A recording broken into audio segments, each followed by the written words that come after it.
നമസ്കാരം. പ്രധാന വാർത്തകൾ.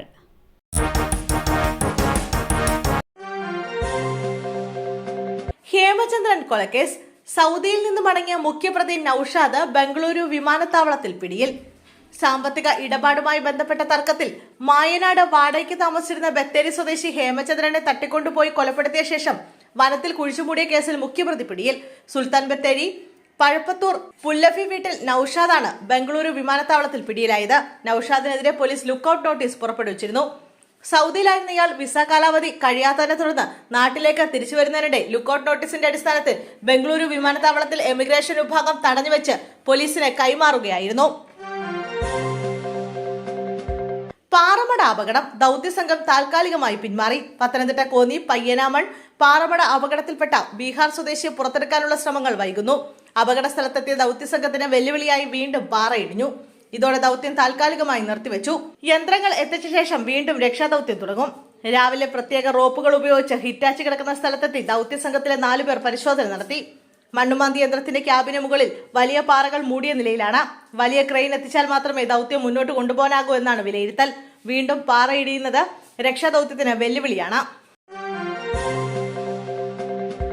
നെയ്യാറ്റിൻകര സബ് ജയിലിൽ പ്രതി മരിച്ച നിലയിൽ. കാട്ടാക്കട കുറ്റിച്ചൽ സ്വദേശി സെയ്ദ് മുഹമ്മദാണ് മരിച്ചത്. 55 വയസ്സായിരുന്നു. സഹതടവുകാർ അറിയിച്ചതിനെ തുടർന്ന് ആശുപത്രിയിൽ എത്തിച്ചെങ്കിലും രക്ഷിക്കാനായില്ല. ഭാര്യ ആക്രമിച്ചതുമായി ബന്ധപ്പെട്ട കേസിലാണ് സെയ്ദ് മുഹമ്മദ് ജയിലിലായത്. കോൺഗ്രസ് ജില്ലാ ആശുപത്രി മാർച്ചിൽ സംഘർഷം. 3 പ്രവർത്തകർക്ക് പരിക്ക്.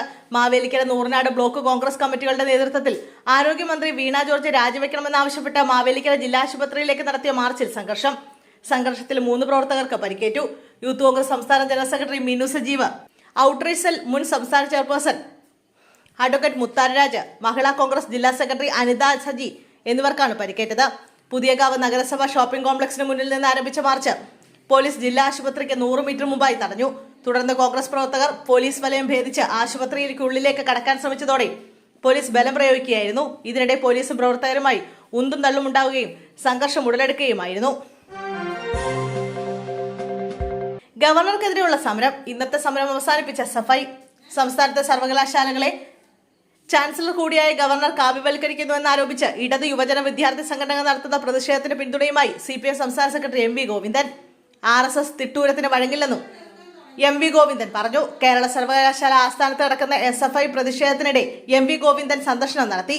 സ്ഥിതി നിയന്ത്രണ വിധേയമാകാതിരുന്നതോടെ MV ഗോവിന്ദൻ സന്ദർശനം നടത്തുകയായിരുന്നു. അതേസമയം ഇന്നത്തെ സമരം അവസാനിപ്പിക്കുന്നുവെന്ന് SFI അറിയിച്ചു. മലയാളി ദമ്പതികളുടെ നിക്ഷേപത്തെ തട്ടിപ്പ് കേസ് CIDക്ക് കൈമാറിയേക്കും. മലയാളികളടക്കം നിരവധി നിക്ഷേപകരുടെ പണവുമായി ബംഗളൂരുവിലെ ചിട്ടി ഉടമകളായ മലയാളി ദമ്പതികൾ മുങ്ങിയ സംഭവത്തിൽ അന്വേഷണം ഊർജിതം. തിങ്കളാഴ്ച വരെ 370 പേർ പരാതിയുമായി രംഗത്തെത്തി. ഇനിയും 1000-ഓളം പേർ കൂടി നിക്ഷേപകരുണ്ടെന്നാണ് വിവരം. പുറത്തുവന്ന കണക്ക് പ്രകാരം 100 കോടി രൂപയുടെ തട്ടിപ്പാണ് നടന്നത്. കേസിൽ ഉൾപ്പെട്ടവരിൽ അധികവും പ്രവാസി മലയാളികളായതിനാൽ കേസ് ഊർജിതമാക്കാൻ രാഷ്ട്രീയ സമ്മർദ്ദമുണ്ട്. വൈകാതെ കേസ് CIDക്ക് കൈമാറാനാണ് നീക്കം. രാമമൂർത്തി നഗറിലെ A&A ചിട്ടി ഫണ്ട്സ് ഉടമകളായ ആലപ്പുഴ രാമഗിരി സ്വദേശി ടോമിയ വർഗീസ്, ഭാര്യ ഷൈനി ടോമി എന്നിവരാണ് നിക്ഷേപകരുടെ 100 കോടിയോളം രൂപ വെട്ടിച്ചു മുങ്ങിയത്. നിക്ഷേപകരുടെ പരാതിയിൽ കഴിഞ്ഞ ദിവസം രാമമൂർത്തി നഗർ പോലീസ് കേസെടുത്ത് അന്വേഷണം ആരംഭിച്ചിരുന്നു. BJP നേതാവ് PC ജോർജിന്റെ ജാമ്യം റദ്ദാക്കണമെന്നാവശ്യപ്പെട്ട സംസ്ഥാന സർക്കാർ. 2022 പാലാരിവട്ടം പോലീസ് രജിസ്റ്റർ ചെയ്ത കേസിലെ ജാമ്യം റദ്ദാക്കണമെന്നാണ് സർക്കാർ ഹൈക്കോടതിയോട് ആവശ്യപ്പെട്ടത്. ഹൈക്കോടതിയുടെ ജാമ്യവ്യവസ്ഥ PC ജോർജ് നിരന്തരം ലംഘിക്കുന്നുവെന്ന് സർക്കാർ ഹൈക്കോടതിയിൽ വ്യക്തമാക്കി. PC ജോർജ് നിരന്തരം മതവിദ്വേഷ പ്രസംഗം നടത്തുന്നുവെന്ന് പോലീസും പറഞ്ഞു. സർക്കാരിന്റെ ഹർജിയിൽ PC ജോർജിന് ഹൈക്കോടതി നോട്ടീസ് നൽകിയിട്ടുണ്ട്. അടിയന്തരാവസ്ഥയുടെ വാർഷിക ദിനത്തിൽ ഇടുക്കിയിൽ PC ജോർജ് വീണ്ടും മതവിദ്വേഷ പരാമർശം നടത്തിയിരുന്നു. കേസെടുക്കാൻ മുഖ്യമന്ത്രിയെ വെല്ലുവിളിച്ചായിരുന്നു അന്ന് അദ്ദേഹം വിദ്വേഷ പരാമർശം നടത്തിയത്. തിരുവനന്തപുരത്ത് ഹോട്ടൽ ഉടമയെ കൊല്ലപ്പെട്ട നിലയിൽ കണ്ടെത്തി. വഴുതക്കാട് കേരള കഫേ ഉടമ ജസ്റ്റിൻ രാജാണ് മരിച്ചത്. ഇടപ്പഴിഞ്ഞിലെ വീട്ടിലാണ് മരിച്ച നിലയിൽ കണ്ടെത്തിയത്. സംഭവത്തിന് ശേഷം 2 ഹോട്ടൽ തൊഴിലാളികൾ ഒളിവിൽ പോയെന്ന് പോലീസ് പറഞ്ഞു. ഇയാളുടെ വീട്ടിൽ താമസിച്ചിരുന്ന കടയിലെ ജീവനക്കാരനായ വിഴിഞ്ഞം സ്വദേശിയും നേപ്പാൾ സ്വദേശിയുമാണ് ഒളിവിലുള്ളത്. അതേസമയം കൊലപ്പെടുത്തിയ ഹോട്ടൽ ഉടമയുടെ മൃതദേഹം മൂടിയിട്ട നിലയിൽ പോലീസ് കണ്ടെത്തി. പ്രതികൾക്കായി തിരച്ചിൽ നടത്തി വരികയാണ്. ഗ്യാസ് ലീക്കായി പൊട്ടിത്തെറി. ദമ്പതികൾക്ക് പരിക്ക്.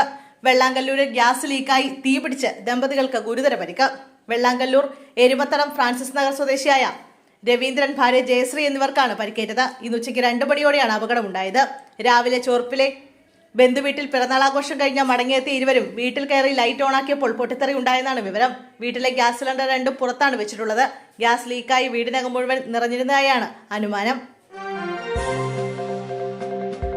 നിമിഷപ്രിയയുടെ വധശിക്ഷ ഈ മാസം 16-ന്. ജയിൽ അധികൃതർക്ക് ഉത്തരവ് കിട്ടി. യമനിൽ വധശിക്ഷയ്ക്ക് വിധിച്ച മലയാളി നഴ്സ് നിമിഷപ്രിയയുടെ ശിക്ഷ ഈ മാസം 16-ന് നടത്തുമെന്ന് റിപ്പോർട്ട്. ജയിൽ അധികൃതർക്ക് ഇത് സംബന്ധിച്ച് ഉത്തരവ് കിട്ടിയെന്നാണ് വിവരം. യമനിലെ പബ്ലിക് പ്രോസിക്യൂട്ടർ ഓഫീസിൽ നിന്നാണ് ഉത്തരവ് ലഭിച്ചത്. യമൻ പൗരനെ കൊന്ന കേസിലാണ് മലയാളിയായി നിമിഷപ്രിയ ജയിലിൽ കഴിയുന്നത്.